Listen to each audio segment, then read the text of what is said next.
गोटे नुआ भिडियो समस्त को स्वागत। ये भिडियो आम सिटी एंट्रांस 2025 किसी ओडिया क्वेश्चन डिस्कसन करवा। जो पिला माने 2025 मसीहा सिटी बा डीएलएडी एंट्रांस दौरान ये भिडियो बहुत हेल्पफुल हम। एमें किसी सिलेक्टिव क्वेश्चन डिस्कसन करवा। से क्वेश्चन गुड़िक कौन रही देखना। क्वेश्चन हूँ 51 नंबर प्रश्नटी हूँ धातु बा शब्द सहित जहाँ जोग करा जाए ताकू कौन कहते। उपसर्ग कह जाए ना प्रत्यय कह जाए ना उपपद कह जाए ना कौन सी नुह। तेरे धातु बा शब्द सहित जहाँ को आम जोग करवा ताकू आम कौन कहवा तार आंसर हो प्रत्यय कहवा। प्रत्यय ऑप्शन बी हो राइट आंसर। यापर 52 संस्कृत भाषा अनुसरण रे आम भाषा रे केतोटी उपसर्ग व्यवहार करा जाए। 24टी ना 25टी ना 20टी ना 5टी। तेरे केतोटी उपसर्ग आमर व्यवहार करा जाए। तेरे तार आंसर हो 20टी ए ऑप्शन सी हो राइट आंसर। यापर 53 विपरीत अर्थबोधक शब्दर मूल भाव में व्यवहृत होउथिबा प्रत्ययटी कौन। विपरीतार्थबोधक शब्दर मूल भाव में व्यवहृत अनु हुए ना अ हुए ना आ हुए ना हुए। तेरे विपरीत अर्थबोधक शब्द बुझाइवाई आम जो प्रत्ययटी व्यवहार करूँ ताहा होची किए ना आम धरा जो उचित लिखीचे उचित ता पूर्व जदि अ बसईदेवा अनुचित। तेरे ये ओ वार्डटी अधिक व्यवहार हुए तेणु ये ऑप्शन बी हो राइट आंसर। यापर 54 जोग यही शब्द रे प्रकृति प्रत्यय कौन हेबो। जोगटा जुज युक्त अ ना जो युक्त अग ना जोग युक्त अ ना जोग युक्त अ। जोग यही शब्दर प्रकृति प्रत्यय कौन हो ना ता हो जुज युक्त अ। जुज युक्त अ ऑप्शन ए हो राइट आंसर। यापर 55 अध्यापक यार प्रकृति प्रत्यय कौन हम। अधि प्लस आपक ना अयुक्त अध्यापक ना अध्यायुक्त पक ना अधियुक्त इ युक्त णी युक्त अक। अध्यापक तार आंसर हो कौन तार प्रकृति प्रत्यय से अधियुक्त इ युक्त णीच युक्त अक। ऑप्शन डी हो राइट आंसर। यापर 56 भिन्न एथिरे थिबा धातुटीर नाम कौन। भिद ना भन ना भित ना भद। तेरे यार धातु हो किए ना भिद ए ऑप्शन ए हो राइट आंसर। यापर 57 पिपासा यह की प्रकार शब्द। निजत ना सनत ना जमत ना तद्धित। पिपासा हूँ कौन ना सनत ऑप्शन बी हो राइट आंसर। यापर 58 दर्शन एथिरे थिबा धातुर नाम कौन। अन ना द ना अणी ना आ। तेरे दर्शन द्रुस युक्त अन तेणु ये अन ऑप्शन ए हो राइट आंसर। 59 विज्ञान वेद विष्णु दासरथी यही चारोटी शब्द मध्य क्यों तद्धित शब्द किए। विज्ञान ना वेद ना विष्णु ना दासरथी। तेरे यार आंसर हो किए ना तेरे एथि आम देखा तद्धित शब्द हूँ कौन ना गोटे नूतन शब्द गठन करने शब्द पर भिन्न भिन्न अर्थ रे गोटे प्रत्यय जोग करदे। गोटे शब्द आगुरी थी तापर आम प्रत्यय जोग करदे तापर से गुड़ी को आम नुआ अर्थ रे से गुड़ी को व्यवहार करवा। तद्धित हूँ कौन ना तत्युक्त हित तेणु एथि आम देखा दासरथी को जब आम देखा दशरथ युक्त इ कौन ना दशरथ युक्त इ। एथिरे अपत्य अर्थ रे दशरथ आगुरी गोटे शब्द थिला से आम इ प्रत्यय अपत्य अर्थ रे जोग करदे जहाँकि दशरथंकर पुत्र दासरथी तेणु ये गोटे तद्धित शब्द हो तेणु ऑप्शन डी हो राइट आंसर। यापर 60 नंबर भ्रू धातु ज प्रत्यय हेले भृत्य होइछि एठारे तो न थाई मध्य तो आछि यह केउं सूत्रर अंतर्भुक्त। आदेश ना आगम ना लोप ना वृद्धि। ତେବେ ଜ ପ୍ରତ୍ୟୟ ଯଦି ଆମେ ଯୋଗ କରିବା ଯେମିତିକି ଧ୍ରୁ ଯୁକ୍ତ ଜ ଯଦି କରିଦେବା ହେଇଯିବ କ'ଣ ନା ଧାର୍ଯ୍ୟ, ହେଇଯିବ ଇଏ ଧାର୍ଯ୍ୟ। ସେମିତି ଶ୍ରୁ ଯୁକ୍ତ ଜ ହେଲେ ଶ୍ରାବ୍ୟ, ୟ ଜ ୟ ଉଚ୍ଚାରଣ ଆସୁଛି, କିନ୍ତୁ ଏଥିରେ ତ ଉଚ୍ଚାରଣ ଆସିଲା। ସେ ତ କେଉଁଥିପାଇଁ ତ ଉଚ୍ଚାରଣ ଆସିଛି, ତାର ଆନ୍ସର୍ ହେଇଯିବ କ'ଣ ନା ଆଗମ ଅର୍ଥରେ। ଏ ଅପସନ୍ ବି ହେଇଯିବ ରାଇଟ୍ ଆନ୍ସର୍। କ୍ୱେଶ୍ଚନ୍ ନମ୍ବର 61, ମନ୍ ଧାତୁରେ ତ ପ୍ରତ୍ୟୟ ହେଲେ ମତ ହୁଏ, ଏଠାରେ ନ ଅଦୃଶ୍ୟ ହୋଇଯାଇଛି, ଏହା କେଉଁ ସୂତ୍ରର ଅନ୍ତର୍ଭୁକ୍ତ? ଲୋପ ନା ବୃଦ୍ଧି ନା ଆଗମ ନା ଆଦେଶ? ତେବେ ତାର ଆନ୍ସର୍ ହେଇଯିବ କ'ଣ ନା ଲୋପ ହେଇଯାଇଛି, ଲୋପ। ତେଣୁ ଏ ଅପସନ୍ ଏ ହେଇଯିବ ରାଇଟ୍ ଆନ୍ସର୍। ଏହାପରେ 62, କେଉଁଠି ଠିକ୍ ଶବ୍ଦ ଲେଖିବା? ଶାରୀରିକର ସ୍ପେଲିଂ ଆମକୁ ଲେଖିବା ପାଇଁ ପଡ଼ିବ, ତ କେଉଁଟା ଠିକ୍? ଶାରୀରିକ, ତେବେ ତାର ଆନ୍ସର୍ ହେଇଯିବ ଶରୀର। ଶରୀର ଯଦି ଆମେ ଲେଖିବା ଶରୀର, ତେବେ ଶାରୀରିକ ଯଦି କରିବା ଶାରୀରିକ ଯଦି କରିବା ଶାରୀରିକ, ଏଇଟା ହେବ ତାର ଠିକ୍ ସ୍ପେଲିଂ। ତେଣୁ ଶାରୀରିକ ଏମିତି ଅପସନ୍ ସି ହେଇଯିବ ଏହାର ରାଇଟ୍ ଆନ୍ସର୍। ଏହାପରେ 63, କୂଳ ଯୁକ୍ତ ଇନ୍ କୁଳିନ୍, ଏଠାରେ ଇନ୍ ପ୍ରତ୍ୟୟଟି କେଉଁ ଅର୍ଥରେ ବ୍ୟବହୃତ ହୋଇଛି? ଜାତ ଅର୍ଥରେ ନା ସମ୍ବନ୍ଧ ଅର୍ଥରେ ନା ବ୍ୟବସାୟ ଅର୍ଥରେ ନା ଅପତ୍ୟ ଅର୍ଥରେ? ତେବେ ଏଥିରେ କୂଳ ଯୁକ୍ତ ଇନ୍ ଅଛି, ଯାହାକି କୁଳିନ୍ ହେଇଛି, ତାହା ହେଇଯିବ କ'ଣ ନା ଜାତ ଅର୍ଥରେ, ଜାତ ଅର୍ଥରେ। ତେଣୁ ଏ ଅପସନ୍ ଏ ହେଇଯିବ ରାଇଟ୍ ଆନ୍ସର୍। ଯଦି ଅପତ୍ୟ ଅର୍ଥ ପାଇଁ ଗୋଟେ କହିଥାନ୍ତା, ଅପତ୍ୟ ଅର୍ଥ ହେଲେ ଯଦି ଆମେ କହିପାରିବା ବାଶ୍ଚ ଯୁକ୍ତ ବା ବିଶ୍ୱଜନ, ଯଦି ଆମେ କହିବା ବିଶ୍ୱଜନ ଯୁକ୍ତ ଇନ୍ ବିଶ୍ୱଜନନୀ, ସର୍ବଜନ ଯୁକ୍ତ ଇନ୍ ସାର୍ବଜନୀନ, ଏମିତି ଏଇ ଟାଇପ୍ର। କିନ୍ତୁ କୂଳଯୁକ୍ତ ଇନ୍ କୁଳିନ୍, ଯେଉଁଟାକି ଆମର ଜାତ ଅର୍ଥରେ, ଅପସନ୍ ଏ ଏହାର ରାଇଟ୍ ଆନ୍ସର୍। 64, ପଦ ଯୁକ୍ତ ଜ ପାଦ୍ୟ, ଏଥିରେ ଜ ପ୍ରତ୍ୟୟଟି କେଉଁ ଅର୍ଥରେ ବ୍ୟବହୃତ ହୋଇଛି? ସମ୍ବନ୍ଧ ନା ନିମିତ୍ତ ନା ଜାତ ନା ସ୍ୱାର୍ଥ? ପଦ ଯୁକ୍ତ ଜ ହେଉଛି ପାଦ୍ୟ, ଏଥିରେ ଜ ପ୍ରତ୍ୟୟଟି କେଉଁଥିପାଇଁ ୟୁଜ୍ ହେଇଛି ନା ତାର ଆନ୍ସର୍ ହେଇଯିବ କ'ଣ ନା ନିମିତ୍ତ ଅର୍ଥରେ, ନିମିତ୍ତ ଅର୍ଥରେ ପଦ ପାଇଁ ପାଦ୍ୟ ନିମିତ୍ତ। ତେଣୁ ଅପସନ୍ ବି ହେଇଯିବ ରାଇଟ୍ ଆନ୍ସର୍। 65, ମିଛ ଯୁକ୍ତ ଉଆ ମିଛୁଆ, ଏଠିରେ ଉଆ ପ୍ରତ୍ୟୟଟି କେଉଁ ଅର୍ଥରେ ବ୍ୟବହୃତ ହୋଇଛି? ମିଛୁଆ ଅଭ୍ୟାସ ପାଇଁ ନା ଅର୍ଥୀ ଅର୍ଥରେ ନା ସମ୍ବନ୍ଧ ପାଇଁ ନା ବୃତ୍ତି ଅର୍ଥରେ? ମିଛ ଯୁକ୍ତ ଉଆ ମିଛୁଆ, ଏଇଟା ହେଉଛି ଅଭ୍ୟାସଗତ। ତେଣୁ ଏ ଅପସନ୍ ଏ ହେଇଯିବ ରାଇଟ୍ ଆନ୍ସର୍। ଏହାପରେ 66, କେଉଁ ପଦଟି ତଦ୍ଧିତ ଚିହ୍ନ? ରାବଣୀ ନା ମଣ୍ଡଣୀ ନା ଖଞ୍ଜଣୀ ନା ଶୁଣାଣି? ତେବେ ତଦ୍ଧିତ ଶବ୍ଦ ଯଦି ଆମେ ଚିହ୍ନିବା, ତେବେ ରାବଣ ରାବଣୀ ଏଗୁଡ଼ା ସବୁ ଗୋଟେକୁ ବଢ଼ା ହେଇଛି, ଆଉ ଏ ମଣ୍ଡଣୀ ଖଞ୍ଜଣୀ ଏଗୁଡ଼ା ଗୋଟେ ଶୁଣାଣି, ଏଗୁଡ଼ା ସବୁ ଖଞ୍ଜଣୀ ଜିନିଷର ନାଁ, ଶୁଣାଣି ଗୋଟେ କାର୍ଯ୍ୟର ନାଁ, କିନ୍ତୁ ରାବଣୀ ଏମିତି ଏଇ ଟାଇପ୍ର ହେଇଛି। ତେଣୁ ଏ ହେଇଯିବ ତଦ୍ଧିତ, ଅପସନ୍ ଏ ହେଇଯିବ ଏହାର ରାଇଟ୍ ଆନ୍ସର୍। ଏହାପରେ 67, କେଉଁ ପଦଟି କୃଦନ୍ତ? ବୈଷ୍ଣବ ନା ଲଘୁପ ନା ଅର୍ଜୁନ ନା ପ୍ରଭାବ? କୃଦନ୍ତ ପଦ ଯଦି ଦେଖିବା, ତେବେ ତାହା ହେଇଯିବ କ'ଣ ନା ପ୍ରଭାବ। ଏ ଅପସନ୍ ଡି ହେଇଯିବ ରାଇଟ୍ ଆନ୍ସର୍। ଏହାପରେ 68, ଦିତି ଯୁକ୍ତ ଜ ଦୈତ୍ୟ, ଏଥିରେ ଜ ପ୍ରତ୍ୟୟ କେଉଁ ଅର୍ଥରେ ହୋଇଛି? ଭାବ ଅର୍ଥରେ ନା କର୍ମ ଅର୍ଥରେ ନା ଅପତ୍ୟ ଅର୍ଥରେ ନା ସମ୍ବନ୍ଧ ଅର୍ଥରେ? ଦିତି ଯୁକ୍ତ ଜ ହେଉଛି ଦୈତ୍ୟ, ତେବେ ଏହା କେଉଁ ଅର୍ଥରେ ହେଇଛି? ତେବେ ତାହା ହେଇଯିବ ଅପତ୍ୟ ଅର୍ଥରେ, ଜାତ ଅର୍ଥରେ, ଅପତ୍ୟ ଅର୍ଥରେ। ଏ ଅପସନ୍ ସି ହେଇଯିବ ରାଇଟ୍ ଆନ୍ସର୍। ଏবার 69, କେଉଁ ଶବ୍ଦଟି ଅଙ୍କ ଶବ୍ଦର ଅର୍ଥକୁ ପ୍ରକାଶ କରୁନାହିଁ? ଅଙ୍କ ସଂଖ୍ୟା ନା ରେଖା ନା କୋଳ ନା କିରଣ? କେଉଁଟା ପ୍ରକାଶ କରୁନାହିଁ, ଅଙ୍କର ଅର୍ଥକୁ ପ୍ରକାଶ କରୁନାହିଁ? ତେବେ ଅଙ୍କ ଯଦି ଆମେ ଦେଖିବା, ତେବେ କିରଣ, କାରଣ ସଂଖ୍ୟା ରେଖା କୋଳ ଏଗୁଡ଼ା ଅଙ୍କ, ତାର କିନ୍ତୁ ଅପସନ୍ ଡି କିରଣ ନୁହେଁ, ଅପସନ୍ ଡି ହେଇଯିବ ରାଇଟ୍ ଆନ୍ସର୍। ତେବେ ଅଙ୍କର ଆଉ ଯଦି କିଛି ଅଲଗା କହିବା, ତେବେ ତାହା ହେଇଯିବ ସଂଖ୍ୟା, ଚିହ୍ନଟାକୁ ମଧ୍ୟ କୁହାଯାଏ, ବର୍ଷକୁ ମଧ୍ୟ କୁହାଯାଏ, ବର୍ଷ, ଆଉ ଯେଉଁଟାକି କ୍ରୋଡ଼ ଗୋଟେ ରହିଛି। ଏପରେ 70 ନମ୍ବର, ନିମ୍ନୋକ୍ତ କେଉଁ ଶବ୍ଦଟି ପଦ୍ମର ପ୍ରତିଶବ୍ଦ ନୁହେଁ? ଅପସନ୍ରେ ଅଛି କମଳ ନା ପଙ୍କଜ ନା ରାଜୀବ ନା କଇଁ?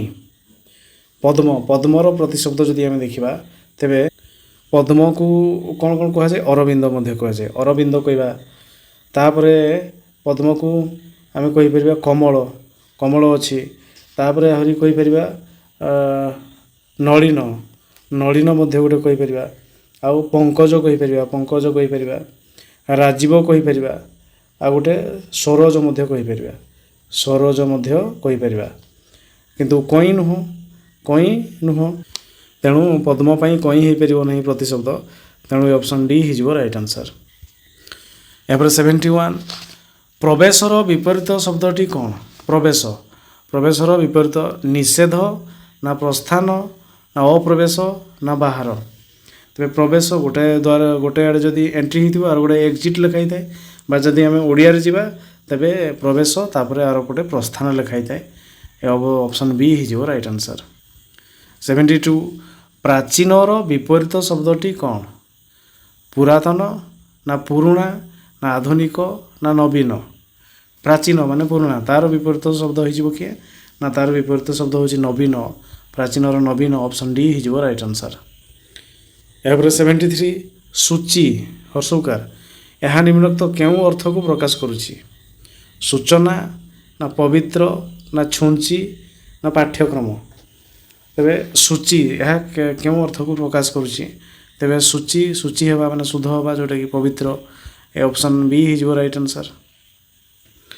यहाँ 74 अलियारू गजा यह क्यों अर्थ रे व्यवहार करा जाइछि जन्मरू सियाणिया ना अलिया मध्यरू गजा बाहर ना अलिया बांधिबारे प्रवीण ना अलिया भितर गजा हवा अलियारू गजा तेरे यार आंसर हो कौन ना से जन्मरू सियाणिया ऑप्शन ए हो राइट आंसर। 75 कपाल फाटिबा यह क्यों अर्थ रे व्यवहार होइछि मथा फाटी जिबा ना सर्वनाश हेबा ना मन फाटी जिबा ना मन फाटी जिबा से दुटा अच्छी तेरे कपाल फाटिबार आंसर हो कौन ना सर्वनाश हेबा ऑप्शन बी हो राइट आंसर। यहाँ 76 ऑटो मुहरे जीरा यह क्यों अर्थ को प्रकाश करे ऑटो को जीरा दबा ना बेसी खाइबा लोक को अल्प देवा ना जीरा ऑटोर खाद्य अटे ना जीरा ऑटो को भल लगे तो ऑटो मुहरे जीरा हूँ कौन ना ताहा बेसी खाइबा लोक को अल्प देवा तेणु ऑप्शन बी हो राइट आंसर ऑटो मुहरे जीरा बा समुद्र को संख्या कहीपर समुद्र को संख्या पानी जोटा कि 77 बरडा पत्र परी थरिबा जोटा कि ऑप्शन रे अच्छी भयर छानिया होई थरिबा ना पवन रे बरडा पत्र हलिबा ना बरडा पत्र परी सबुबले थरिबा ना धक्का पाइबा बरडा पत्र परी थरिबा तार माने होची भयर छानिया होई थरिबा ए ऑप्शन ए हो राइट आंसर। यहाँ 78 कौनसी व्यक्ति निज अंचल रे सम्मान न पाइबा यही अर्थ प्रकाश पाई क्यों रूढ़ी व्यवहार करा जाए गाँ कन्या सिंहाणी नाकी ना जोर जार मुलक्तार ना दैव दौड़ी मनीष गाई ना पर मुंडरे नड़िया बाड़ेबा तेरे कौन व्यक्ति निज अंचल सम्मान पाए नहीं तेरे तार आंसर हो कौन ना गाँ कन्या सिंहाणी नाकी ए ऑप्शन ए हो राइट आंसर। यहाँ 79 क्योंटी ठीक तेरे दीप्ति दीप्तिर स्पेलिंग आमको ठीक कोटा बाछापी पड़ो तेरे दीप्ति हो कौन ना दीप्ति यहाँ Deepti Deepti A option A हो राइट आंसर। यहाँ 80 नंबर ठीक शब्दटी बाछिकी लिखा अनुसूया अनुसूया तेरे कोटा ठीक हम तेरे तार आंसर हो कौन ना अनुसूया अच्छी अनसूया भी अच्छी तेरे Anasuya Anasuya A option B हो राइट आंसर। 81 ठीक शब्दटी बाछिकी लिखा आच्छादन आच्छादन आच्छादन स्पेलिंग आमको जानवर अच्छी तेरे आच्छादन केमती ना ताहा हो आच्छादन डायरेक्ट छरेकर छा आच्छादन ए ऑप्शन बी हो राइट आंसर।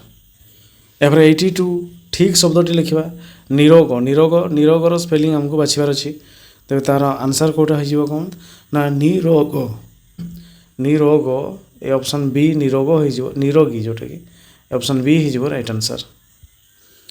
यहाँ 83 ठीक शब्दटी लिखा श्रीकृष्ण श्रीकृष्ण स्पेलिंग आमको बाछार अच्छी तेरे तार आंसर हो कौन ना श्रीकृष्ण क्रू कृष्ण एमती रेप नुह कृष्ण ए ऑप्शन बी हो राइट आंसर। 84 କାଲ ଠାର କାଲ ମା ଜାଣେ ଏହି ଲୋକବାଣୀ କେଉଁ ଅର୍ଥରେ ପ୍ରଚଳିତ? ଯେ କିଛି ବୁଝେ ନାହିଁ ତା ଆଗରେ ଗୂଢ଼ ତତ୍ତ୍ୱ ବଖାଣିବା, ନା ନିଜର ପାଖ ଲୋକ ସବୁ ଜାଣିପାରିବା, ନା କାଲ କେବଳ ଠାରରେ କଥା କହେ, ନା କାଲର ମା ତାକୁ ଠାର ଶିକ୍ଷା ଦିଏ। ତେବେ କାଲ ଠାର କାଲ ମା ଜାଣେ। ତେବେ ଏହି ଲୋକବାଣୀଟି କେଉଁ ଅର୍ଥରେ ପ୍ରକାଶ କରାଯାଇଛି? ନା ତାର ଆନ୍ସର ହେଇଯିବ କ'ଣ? ନା ନିଜ ପାଖ ଲୋକ ତାର ସବୁ କ'ଣ କ'ଣ ଆବଶ୍ୟକ କ'ଣ କହୁଛି ସେ ଜାଣିପାରିବା। ନିଜ ପାଖ ଲୋକ ସବୁ ଜାଣିପାରିବା। ଏ ଅପସନ୍ ବି ହେଇଯିବ ରାଇଟ୍ ଆନ୍ସର। ଏପରେ 85 ଯତ୍ନ କଲେ ରତ୍ନ ମିଳେ ଏହି ପ୍ରବଚନର ଅର୍ଥ କ'ଣ? ଅପସନ୍ ଅଛି ଯତ୍ନ ସହିତ କାର୍ଯ୍ୟ କଲେ ରତ୍ନ ପ୍ରାପ୍ତ ହୁଏ, ନା ବହୁ ଦର୍ଶୀ ଲୋକ କାମର ସଫଳ ହେବା, ନା ଅଧ୍ୟବସାୟ ସଫଳତାର ଚାବିକାଠି, ନା ସାବଧାନ ହୋଇ କାର୍ଯ୍ୟ କରିବା। ତେବେ ଯତ୍ନ କଲେ ରତ୍ନ ମିଳେ ତାର ଆନ୍ସର ହେଇଯିବ କ'ଣ? ନା ଅଧ୍ୟବସାୟ ସଫଳତାର ଚାବିକାଠି। ଅଧ୍ୟବସାୟ ସଫଳତାର ଚାବିକାଠି ଅପସନ୍ ସି ହେଇଯିବ ରାଇଟ୍ ଆନ୍ସର। ଏହାପରେ 86 ବୃକ୍ଷଲତା ତ ଆମର ବନ୍ଧୁ ଏଥିରେ ଅବ୍ୟୟ ପଦଟି କିଏ? ବୃକ୍ଷଲତା, ନା ତ, ନା ଆମର, ନା ବନ୍ଧୁ। ତେବେ ଅବ୍ୟୟ ପଦକୁ ଯଦି ଯିବା ତେବେ ଅବ୍ୟୟ ପଦ ହେଇଯିବ ତ ଏ ଅପସନ୍ ବି ହେଇଯିବ ରାଇଟ୍ ଆନ୍ସର।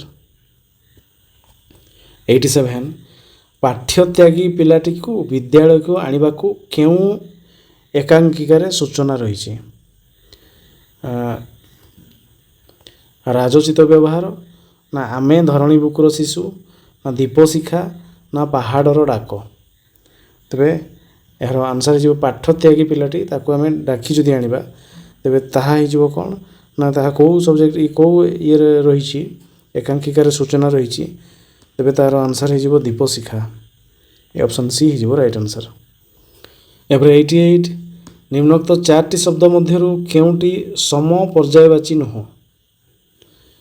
ବାକ୍ୟ, ନା କାବ୍ୟ, ନା କବିତା, ନା ନାଟକ, ନା କିମ୍ବଦନ୍ତୀ।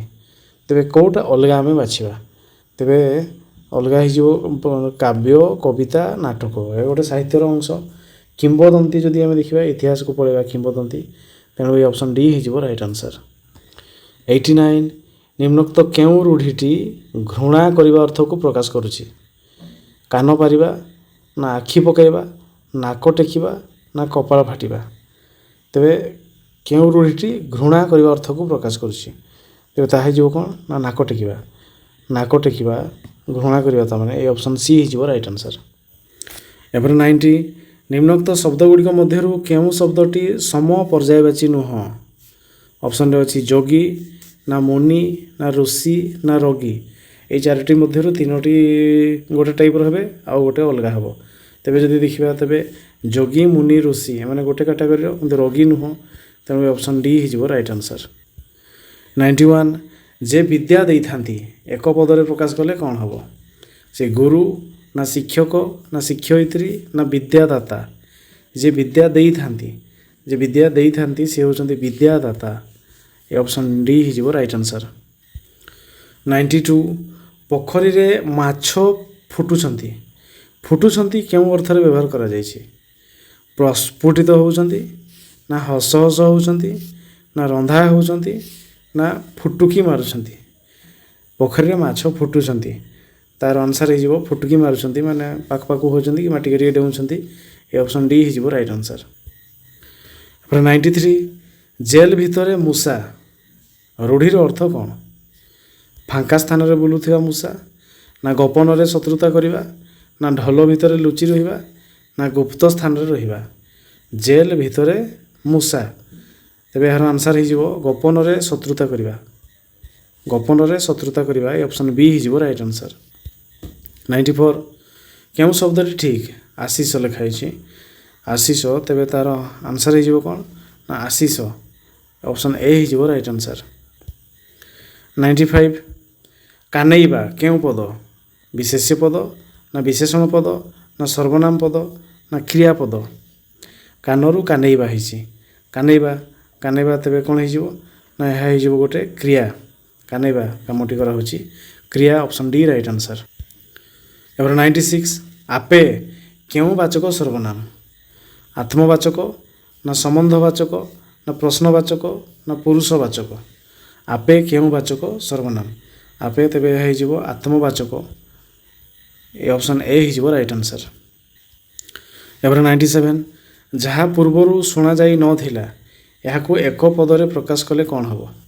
ଯାହା ପୂର୍ବରୁ ଶୁଣାଯାଇ ନଥିଲା, ଅଶ୍ରୁତପୂର୍ବ ନା ଜିଜ୍ଞାସା ନା ପୁରୁଣା ନା ପୂର୍ବ କଥା, ଯେଉଁଟାକି ଆଗରୁ ଶୁଣାଯାଇ ନଥିଲା, ତେବେ ତାହା ହେଇଯିବ ଅଶ୍ରୁତପୂର୍ବ। ଅପସନ୍ ଏ ହେଇଯିବ ରାଇଟ୍ ଆନ୍ସର୍। ଏପରେ 98 ଚୈତ ମାସରେ ଜାତ ଯେ ଏକ ପଦରେ ପ୍ରକାଶ କଲେ, ଚୈତ ମାସରେ ଯିଏ ଜାତ ହେଇଛନ୍ତି କ'ଣ ହେବ? ଚୈତାଳି ନା ଚୈତ ନା ଚୈତ୍ର ନା ଚୈତି? ତ ଚୈତ ମାସରେ ଯିଏ ଜାତ, ତେବେ ଆମେ ତାକୁ କ'ଣ କହିପାରିବା ନା ଚୈତାଳି କହିପାରିବା, ଚୈତାଳି। ଏ ଅପସନ୍ ଏ ହେଇଯିବ ରାଇଟ୍ ଆନ୍ସର୍। ଏପରେ 99 ଯାହାକୁ ଦୁଃଖରେ ଲାଭ କରାଯାଏ, ଏକ ପଦରେ କ'ଣ ହେବ? ଦୁଃଖିତ ହେବ ନା ଦୁର୍ଲଭ ହେବ ନା ଦୁଃଖଧନ ହେବ ନା କଷ୍ଟ ହେବ? ଦୁଃଖରେ ଯେଉଁଟାକୁ ଆମେ ଲାଭ କରୁଛେ ପାଉଛେ, ତେବେ ତାହା ହେଇଯିବ କ'ଣ ନା ଦୁର୍ଲଭ। ଏ ଅପସନ୍ ବି ହେଇଯିବ ରାଇଟ୍ ଆନ୍ସର୍। 100 ନମ୍ବର ଅସମ୍ଭବ ସମ୍ଭବ ହେବା ରୂଢ଼ି ତାମାନେ କ'ଣ? ଉଷୁନା ଧାନ ଗଜା ହେବା ନା ଅସମ୍ଭବ ପଦାର୍ଥ ପାଇବା ନା ବିରାଡ଼ି ବେକରେ ଘଣ୍ଟି ବାନ୍ଧିବା ନା ଆଖିରେ ରଖିବା? ଅସମ୍ଭବ ସମ୍ଭବ ହେବା, ତାର ଆନ୍ସର୍ ହେଉଛି ଉଷୁନା ଧାନ ଗଜା ହେବା। ଏ ଅପସନ୍ ଏ ହେଇଯିବ ରାଇଟ୍ ଆନ୍ସର୍।